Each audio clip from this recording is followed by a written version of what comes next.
I recently took a couple more short rides on this Honda XL 350 and I realised the smoke actually did seem to die down a little from what I'd seen coming out of it on my first ride, which was absolutely awful, and I couldn't see behind myself at all really.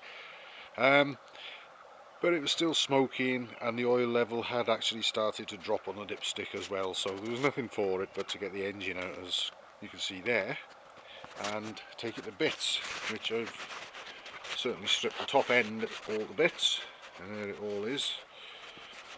And my observations are cylinder head bolts weren't, or nuts weren't terribly tight. There's a possible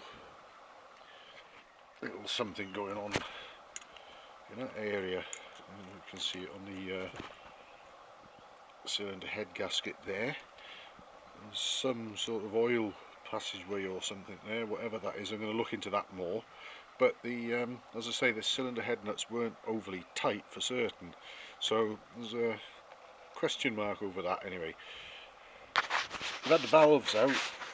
There's no play in between the valves and the guides, but all the valves drop straight through valve guide oil seals, so they obviously have stretched and hardened. Also, you can see it looks quite oily in the back of those inlet ports there, and the backs of the inlet valves as well were quite oily, so that's a sign that oil's been getting past the seals and getting sucked through, as is the state of the piston actually, which appears to be virtually new, but the carbon build on it is very negligible. I haven't really cleaned that at all.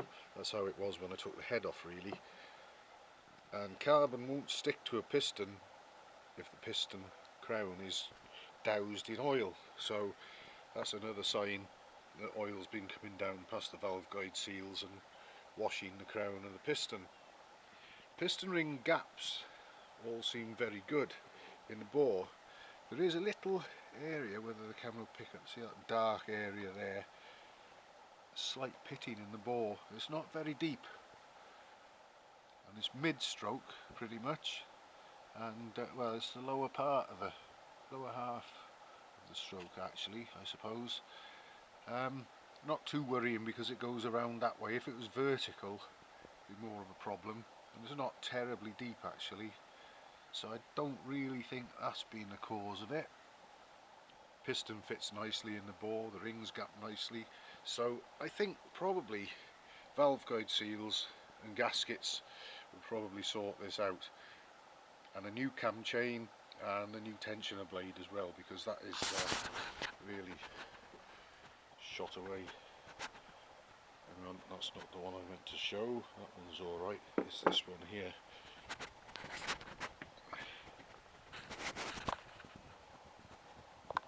Quite a bit of wear on that. So a few things to replace, and then we should have this thing ready to go back in the bike and hopefully be smoke free and running nicely, all being well.